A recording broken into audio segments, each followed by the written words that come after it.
Olá, graça e paz, meu amado irmão, minha amada irmã em Cristo Jesus, tudo bem? Estamos de volta para a glória de Deus, para mais um programa no projeto Auxílio ao Mestre. O arrebatamento não ocorreu ainda, mas estamos aqui fervorosos aguardando esse tão glorioso dia. Enquanto isto não ocorre, nós vamos dar continuidade a este material que nós produzimos aqui para você que é professor da Escola Bíblica Dominical e amante das Sagradas Escrituras. Durante esse segundo trimestre de 2023, nós estamos estudando material produzido pela CPAD, Casa Publicadora das Assembleias de Deus. E o tema é Relacionamentos em Família, superando desafios e problemas com exemplos da Palavra de Deus. Hoje nós estaremos estudando a lição de número 10, quando os pais sepultam seus filhos. A leitura bíblica encontra-se no livro de Jó, capítulo 1, verso 13, e o versículo 18 ao 19. E sucedeu um dia em que seus filhos e suas filhas comiam e bebiam vinho na casa de seu irmão primogênito. Estando este ainda falando, veio outro e disse: Fogo de Deus caiu do céu e queimou as ovelhas e os moços e os consumiu, e só eu escapei para te trazer a nova. Estando ainda este falando, veio outro e disse: ordenando os caldeus 3 bandos, deram sobre os camelos e os tomaram, e aos moços feriram ao fio da espada, e só eu escapei para trazer-te a nova. Ainda este falando, veio outro e disse: estando teus filhos e tuas filhas comendo e bebendo vinho em casa de seu irmão primogênito, eis que um grande vento sobreveio da além do deserto e deu nos 4 cantos da casa, a qual caiu sobre os jovens e morreram, e só eu escapei para te trazer a nova. Meu amado irmão, minha amada irmã, nós precisamos analisar o seguinte. Segundo a ordem natural da vida, das coisas, em tempos de paz, são os filhos que enterram os pais, e não o contrário. Assim deveria ser na vida de Jó. Ele imaginava que ele um dia seria enterrado pelos seus filhos, mas a tragédia bateu na sua porta e ele teve que enterrar seus 10 filhos em um único dia. Então nós compreendemos que servir a Deus, irmãos, por mais que estejamos no centro da vontade de Deus, não significa que o salvo estará isento dos muitos dissabores desta vida. A Bíblia, a bem da verdade, ela orienta-nos a estar preparado para o dia mau. E qual é o dia mau? Foi exatamente o que aconteceu com Jó. A tragédia se abateu sobre a sua casa, levando os seus 10 filhos e muitos dos seus servos. Foi um dia terrível, foi o dia mau, que chega que não manda notícia e não pergunta se estamos preparados ou não. Mas mesmo no meio de tamanha tragédia e sofrimento, nós vemos que Jó revelou maturidade emocional e espiritual ao se render a Deus e ainda assim adorá-lo em meio ao caos. É sobre isso que nós vamos falar, quando os pais enterram os seus filhos. A família de Jó. Meu amado, Jó foi um homem destacado da sua época. Ele viveu depois do dilúvio e antes de Abraão. Ele veio muito antes que a lei de Moisés fosse escrita, a lei de Deus revelada a Moisés. Então nós vamos ver que o livro de Jó, segundo vários estudiosos, eles afirmam que foi o primeiro livro escrito da Bíblia, tá certo, querido? Então nós vamos meditar acerca da família de Jó, o que o texto nos fala acerca da esposa de Jó, acerca dos seus filhos, acerca da sua condição e como eles viviam. Quem era Jó? Antes que houvesse a lei de Moisés, Jó já desfrutava de estreita comunhão com o Senhor. Sua prosperidade não se limitava aos bens, pois Deus era o seu maior tesouro. O livro que leva o seu nome foi o primeiro a ser escrito da Bíblia. Jó viveu depois do dilúvio e antes de Abraão e habitava na região do norte da Arábia, na cidade de Uz. O que impressiona na história de Jó, irmãos, era o fato de ele conhecer a Deus, se relacionar com Deus de forma estreita, de forma muito pessoal, e Deus dá testemunho de Jó, muito antes que houvesse a lei de Moisés, muito antes que houvesse os israelitas, os descendentes de Abraão. Então Jó, ele se destacou, e isso eu acho maravilhoso na Bíblia, porque ao longo da história, irmãos, há relatos nos anais da história, nos anais celestes, de histórias de homens que entraram para a memória de Deus e suas histórias estão ali narradas. O que mais destaca em Jó, irmãos, que a prosperidade de Jó não se limitava a bens, dinheiro, propriedade ou aquilo que o dinheiro poderia comprar. A maior riqueza, a maior prosperidade de Jó, irmãos, era espiritual. Era o seu estreito relacionamento com Deus, era um homem que tinha uma comunhão profunda com Deus em uma época que não havia os mandamentos, a lei e a vontade de Deus revelada nas Sagradas Escrituras. Ele viveu ali naquela região, meu amado, ali no norte da Arábia, lá na cidade de Uz. A esposa de Jó.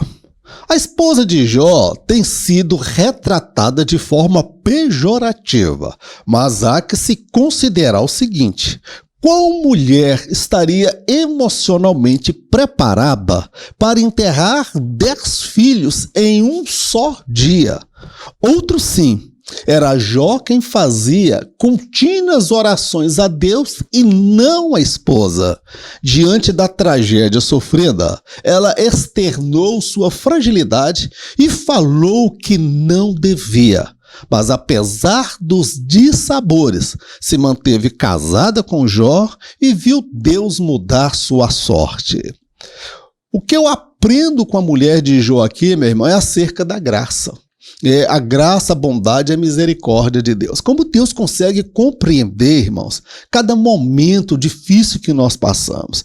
Quando nós olhamos para a história da mulher de Jó, o que não falta às vezes são comentários pejorativos, falando que ela era carnal, que ela era materialista, que ela blasfemou, que ela falou que não devia. Mas vamos lá, meu irmão, até Pedro, que foi apóstolo de Jesus, quando se sentiu pressionado de todos os lados, o que Pedro fez? Ele negou Jesus. Mas aquilo, meu irmão, não era a síntese do que era a vida de Jó, a vida de Pedro. Ele posteriormente se retratou, consertou, se colocou de pé, foi uma bênção nas mãos de Deus. Para pensar, qual mulher está preparada emocionalmente e até espiritualmente para enterrar todos os filhos, 10 filhos em um só dia? Então o que nós vemos aqui? Que a tragédia revelou a sua fragilidade, porque ela não tinha vida de oração como Jó tinha, ela não tinha uma vida de dedicação, intimidade com Deus conforme o marido. Então na hora da angústia, da dificuldade, o que se viu foi uma mulher frágil. E eu vejo que a graça de Deus, porque Deus não a matou, Deus não arriscou, Deus preservou a vida. E quando Deus mudou a sorte de Jó, ela teve vários outros filhos com Jó, mesmo diante das dificuldades que ela enfrentou. Eu vejo a graça de Deus operando na vida da mulher de Jó, assim como Deus opera na minha vida e opera também na sua vida. Não é porque nós somos fortes e vulneráveis, não é verdade? Nós somos frágeis e imperfeitos, mas a graça de Deus é que tem nos fortalecido para caminharmos na presença do nosso Deus. Os filhos de Jó. Foram criados pelos pais dentro de valores morais e princípios elevados. Eles desfrutavam de plena harmonia uns com os outros e com os pais. Priorizavam a família nas festas realizadas, faziam questão de estarem todos reunidos. Eram ao todo 7 homens e 7 mulheres, os filhos e filhas que Deus havia concedido a Jó. O que se sabe dos filhos de Jó, meu irmão, é muito pouco. Só falam que eram 10 filhos, 7 homens e 3 mulheres, que era uma família muito unida, uma família onde reinava o amor, a harmonia. Eles priorizavam as reuniões em família. Há pessoas que gostam de fazer bonito para todo mundo ver, para os colegas, para os vizinhos, para o chefe, para os superiores. Mas o que eu vejo aqui na família de Jó eram irmãos que tinham prazer de estar reunidos, que tinham prazer de celebrar juntos. Eram jovens que foram criados dentro de valores morais e princípios muito elevados, repassados por Jó, que ainda não havia a lei, mas a conduta de Jó era uma conduta ilibada. Ele repassou para os seus filhos este estilo de vida, ou seja, eles eram justos também aos olhos de Deus e foram todos ceifados num único dia, diante daquele dia de tragédia, o dia mau, o dia que não avisa quando está chegando. Lidando com a morte dentro da família. Eu não sei você, mas eu já tive o dissabor de sepultar o meu pai. Não foi nada fácil. Dormiu e não acordou. Só no outro dia, lá para as 10 horas, que nós fomos dar conta da morte dele. Infelizmente, irmãos, em tempos de paz, os pais são enterrados pelos filhos. Mas, às vezes, irmãos, mesmo nós servindo a Deus, poderemos estar diante de um sujeito, um acidente de carro, uma bala perdida, um assassinato, um feminicídio na família, algo que nos pega de surpresa. E como lidar com essa situação?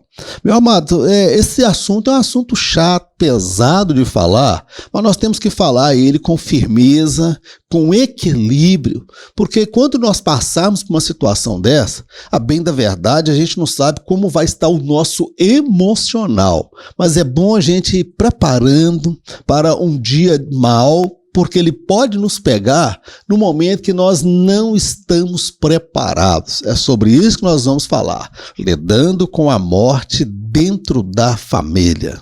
Jó e sua esposa foram surpreendidos pela morte dos filhos. Segundo a ordem natural da vida, os filhos é que enterram seus pais e não o contrário.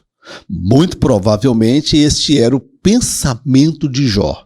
Mas as coisas não saíram da forma que ele havia imaginado. A morte coletiva dos filhos foi um terrível golpe para o casal. Eles teriam que unir forças para superarem tamanha dor. O que eu sempre destaco aqui, meu irmão, e quero deixar frisado a ordem natural da vida, irmãos, é que os filhos enterrem os pais. Essa regra só muda em tempos de guerra. Em tempos de guerra, são os pais que enterram os filhos filhos que vão para a guerra, porque eles estão aptos para a guerra. Então, na cabeça de Jó, irmãos, pela vida que ele levava com Deus, ele acordava de madrugada, irmãos, para sacrificar a Deus por conta dos seus filhos, caso eles tivessem falado algo que entristeceu o coração de Deus e que passou despercebido. Então, nós vemos um pai que prezava pela vida moral, ética e espiritual dos seus filhos. Então nunca passou pela cabeça de Jó que ele poderia um dia perder os 10 filhos, irmãos. Não, perder um filho já é algo doloroso. Imagina perder 10 filhos em um só dia. Meu irmão, as coisas não saíram da forma que Jó havia imaginado, irmãos. Jó era um verdadeiro adorador de Deus no tempo em que não havia a lei. O golpe foi terrível, doloroso demais para o casal. E mais do que nunca, Jó e sua esposa teriam que unir forças para superarem aquela dor, aquela tragédia, aquele terrível trauma. Eles foram pegos de surpresa. E não há como a gente prever que em tempos de paz alguém vai perder todos os seus filhos de uma forma sem explicação, como foi a morte dos filhos de Jó. Razões para a tristeza do luto de Jó e sua mulher. A dor de Jó e sua esposa são inenarráveis. Para aumentar-lhes ainda mais o sofrimento, o casal não dispunha mais de recursos para prestarem homenagens à altura dos seus filhos que perderam. Esta tragédia se abateu sobre várias famílias daquele lugar, pois muitos servos de Jó morreram neste mesmo dia e, com certeza, toda a cidade ficou perplexa com tantas mortes, velórios e sepultamentos em um só dia. Meu amado, a dor, as razões para a tristeza de Jó e sua mulher foi dividida, na verdade, a dor e o sofrimento, tá certo, querido? Não foi só Jó e a esposa dele que sofreu, foi Jó, a esposa dele e muitas outras famílias. Por quê? Porque conforme nós vimos nos textos, irmãos, vários servos deles morreram com o fogo que caiu do céu, morreram na mão de salteadores, na mão de ladrões, na mão de outros povos, foram assassinados, escapou apenas um de cada lugar para dar a notícia. Então foi um dia de tristeza na cidade. Foi algo parecido com o que talvez aconteceu no time do Chapecó, quando aquele avião caiu e morreram aqueles jogadores de futebol, e aquilo abalou o Brasil, abalou o mundo na época do que aconteceu aqui com os jogadores da Chapecó, tá certo, querido? O que eu destaco aqui é que a dor e o sofrimento de Jó, irmão, foi muito maior do que as outras famílias. Ainda que nas famílias perderam talvez um ente querido, 2, talvez 3, Jó perdeu foi 10 filhos, irmãos. E para piorar, para aumentar ainda a dor, o sofrimento, Jó não tinha mais recursos para fazer 10 funerais, irmãos. Em tempos normais, Jó faria lápide, fazia um velório, um caixão, com os recursos que ele tinha. E agora ele não tinha mais nada, estava quebrado, estava falido. E ter despesa para enterrar 10 filhos, irmãos. Que situação! Além da dor da separação, aquele trauma, ele não pôde dar a eles um enterro digno, com os recursos até então que ele possuía. Então aquele homem tinha tudo realmente, não tem nem como explicar, como narrar. Qualquer coisa que eu tentar falar aqui é pouco diante daquilo que Jó enfrentou. Fidelidade ao Senhor em meio à dor. É impressionante o nível de maturidade espiritual de Jó, que em meio ao caos achou forças para se render ao Senhor e adorá-lo. Há perdas que causam terríveis sequelas, mas a perda dos filhos é com certeza a pior delas. Caso haja maturidade na fé para lidar com a perda, ou seja, a pessoa se renda a Deus, o processo de cura poderá ser mais rápido e a dor poderá ser menos intensa. O que nós vemos aqui, meus irmãos, parece um verdadeiro paradoxo, irmãos. Adorar no meio do caos, no meio da calamidade, no meio da tragédia, quando se está perplexo pelas más notícias. O que eu observo aqui não é uma utopia. O que eu vejo aqui é um nível de maturidade espiritual em Jó que nós não vimos em tantos outros personagens da história bíblica, porque ele conseguiu adorar a Deus diante das piores notícias da vida. A dor da perda de um ente querido, irmãos, já é algo terrível. Quando morre o pai, morre a mãe, morre um irmão. Mas e quando morre um filho, irmãos? Quando morre um filho, irmão, eu nunca passei por esta dor, mas talvez eu esteja falando com pessoas que já passaram por esta dor. É uma dor terrível, sem explicação. Agora, o que nós compreendemos, qual foi o que aconteceu com Jó, que ele consegue o quê? Lidar com a dor, lidar com o sofrimento. Foi justamente o quê? Essa maturidade na fé. Quando nós temos comunhão com Deus, irmãos, maturidade na fé, temos profundidade bíblica e experiência com o Espírito Santo, a gente consegue, irmãos, se quebrantar diante de Deus. A dor, ela machuca por um período de tempo, mas se a pessoa se abre, a pessoa se rende, meu irmão, o processo de cura da alma, o processo de cicatrização desta dor, dessa ferida, vai ser um processo mais rápido, vai ser um processo menos doloroso, porque a pessoa se abriu, a pessoa se entregou. Deus me deu, Deus tomou. Nu eu vim do ventre da minha mãe e nu para lá eu voltarei. Bendito seja o nome do Senhor. Essas palavras não foi dito por um homem no momento de desespero, que ele estava com um pensamento desconexo. Não, esta palavra expressava a mais profunda adoração a Deus diante dos piores momentos da sua vida. É doloroso? É. Passa do dia para a noite? Não. Apaga-se da memória a dor da perda? Também não apaga. O que muda é se você se abrir, se eu me abrir e deixar que o Espírito de Deus me console, eu me render a Deus, eu não culpar a Deus, eu não achar que Deus foi mal comigo, que Deus poderia ter feito de outra forma e de outra maneira, tá bom, meu querido? Quanto mais rápido a pessoa se abrir, mais rápido será o processo de cura e menos intensa será também a sua dor.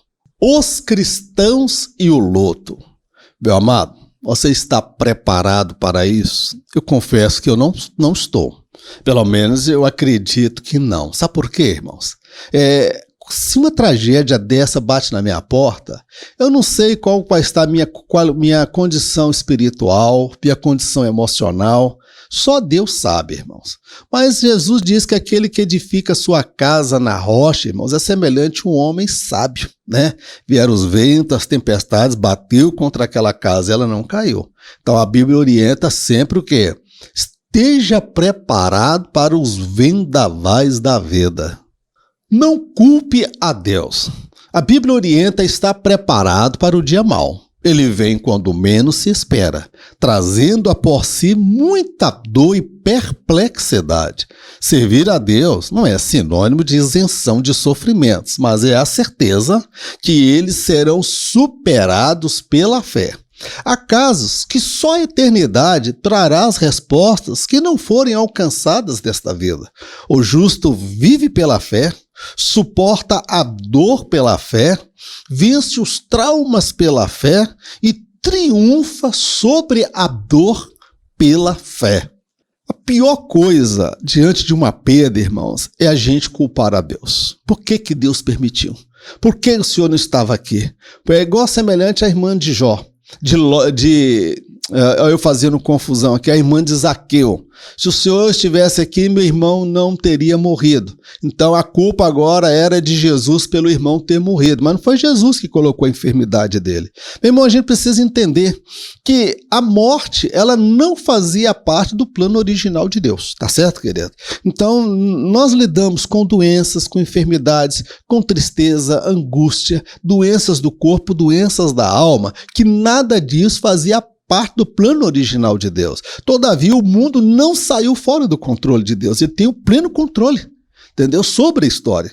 Então, nós temos que compreender que a Bíblia, irmãos, ela sempre orienta a estarmos preparados para o dia mau. Por isso que Jesus falou daquela parábola da casa construída sobre a rocha e a casa construída na areia. Então aquilo ali é uma lição de vida, porque tem situações, irmãos, que nós vamos ficar pasmados, perplexos, às vezes paralisados em ação. Então servir a Deus, irmãos, não é sinônimo de que nós não estamos isentos de tragédia, de sofrimento, de velório coletivo na família. Nós não estamos isentos disso, tá? Servir a Deus é a certeza que se essa situação bater na nossa porta, nós iremos superá-las pela fé. Outro sim. O cristianismo, ele não tem a proposta de trazer todas as respostas aos dilemas desta vida, mesmo porque há uma eternidade com Deus, onde aquilo que não foi esclarecido, aquilo que não foi compreendido, o será na eternidade. Então, o justo vive pela fé, suporta a dor pela fé, vence os traumas pela fé e triunfa sobre a dor também pela fé. Vivendo o luto. A morte não fazia parte do plano original do Criador. O homem não foi criado para morrer e é por isso que ele estremece diante dela. Não é vergonhoso chorar a perda de um ente querido. A bem da verdade, não é possível prever qual será a nossa reação diante do luto. Não é prudente reprimir as lágrimas e mascarar fortes emoções. É preciso lidar com a dura realidade, viver o luto e externar toda a dor de forma equilibrada. Antes do fato acontecer, parece fácil falar sobre o luto, né, irmãos? Na teoria, na razão, nós sabemos como nós devemos proceder. Mas nós precisamos entender que, eu já disse anteriormente, a morte não fazia parte do plano original de Deus. O homem não foi feito para morrer. O próprio Filho de Deus, irmãos, ele sentiu o quê? A angústia da morte. Então, o homem, ele estremece diante da morte quando esta bate na sua porta, seja para recolhê-lo ou para levar ente querido, um filho amado, uma pessoa que ele ama muito, tá bem? E o que eu destaco aqui, meu irmão, diante da morte, irmãos, a gente tem que viver aquela realidade. A gente não pode se esconder atrás de remédio, a gente não pode se esconder atrás de calmante, não, isso não aconteceu, não é bem desse jeito, não, meu irmão. Quanto mais a gente digerir, mais rápido a gente digerir aquela situação, chora, derrama lágrimas, se quebranta diante de Deus. Não é bom, não é prudente. Os psicólogos, profissionais da área da psicologia falam, meu irmão, que não é bom, às vezes, ficar reprimindo a alma. Não quero mostrar para ninguém que eu tô fraco, isso é fraqueza. Não, meu irmão, isso não é fraqueza, não. Jesus chorou a morte de Lázaro, meu irmão. Jesus chorou, ele se quebrantou. Se o Filho de Deus chorou, meu irmão, não é pecado, isso não me torna menos espiritual. É preciso nós viver mesmo essas emoções. Não podemos reprimir as lágrimas e mascarar as emoções. É preciso realmente lidar com a dura realidade. Perdeu, partiu, mas a morte não tem a última palavra, porque esta partida, irmãos, na verdade não é uma partida, não é um adeus até daqui a pouco. Então é preciso viver o luto e externar a dor de forma equilibrada conforme a Bíblia orienta. Também não dá para ficar pulando em cima do caixão quando o caixão está descendo, né, irmãos? Se a esposa ou marido, o ente querido, não está bem emocionalmente, aí é recomendado sim pelo médico, para um profissional da saúde, receitar algum calmante para a pessoa conseguir suportar aquela situação, isto em casos extremos.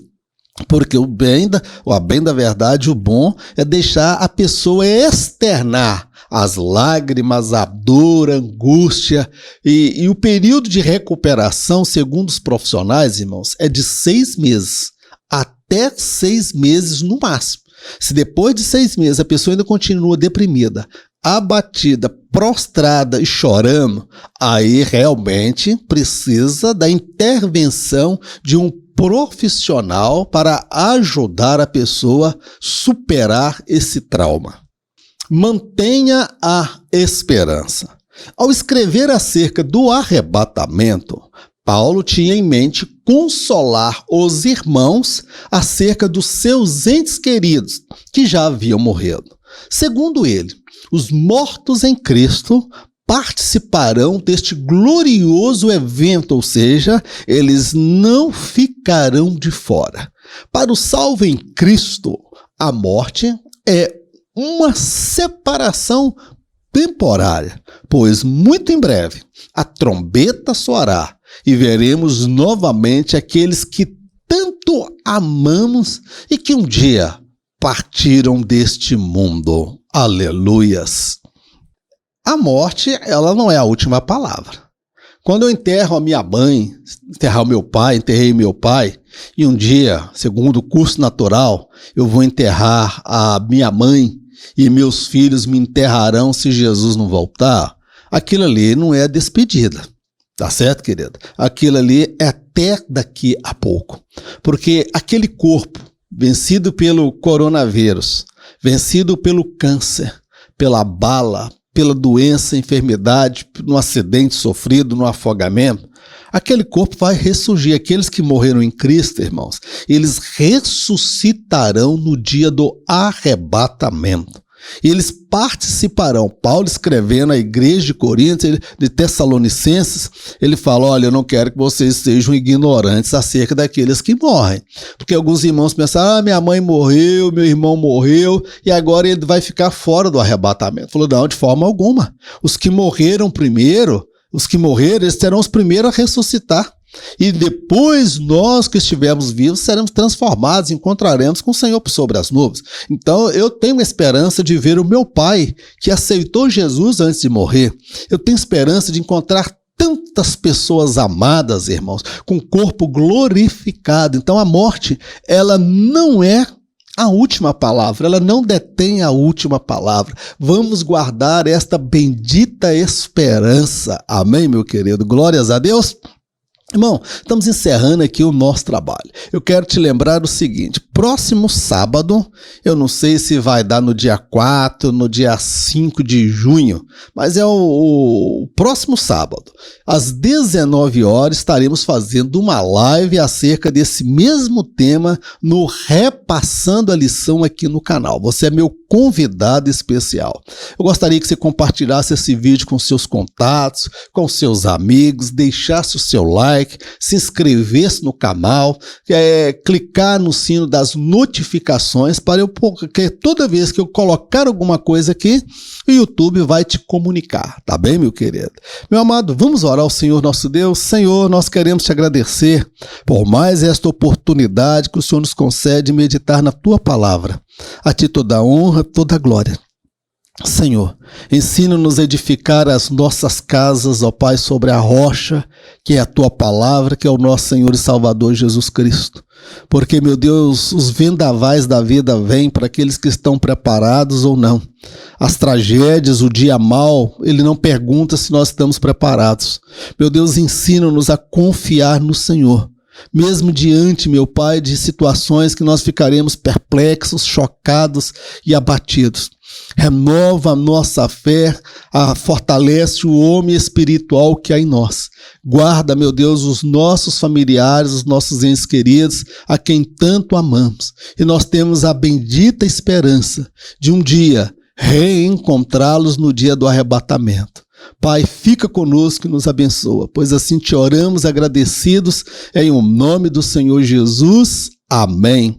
Que o grande amor de Deus, a graça do nosso Senhor e Salvador Jesus Cristo e as doces consolações do Espírito Santo de Deus seja com todo o povo de Deus, não somente hoje, mas para todo sempre, em nome de Jesus. Amém. Fique na paz, Deus te abençoe e até a próxima oportunidade. E em caso de arrebatamento, você já sabe, eu não estarei aqui para ministrar a próxima lição e nem você, porque em caso de arrebatamento nós nos encontramos por sobre as nuvens. Fique na paz, Deus te abençoe, em nome de Jesus.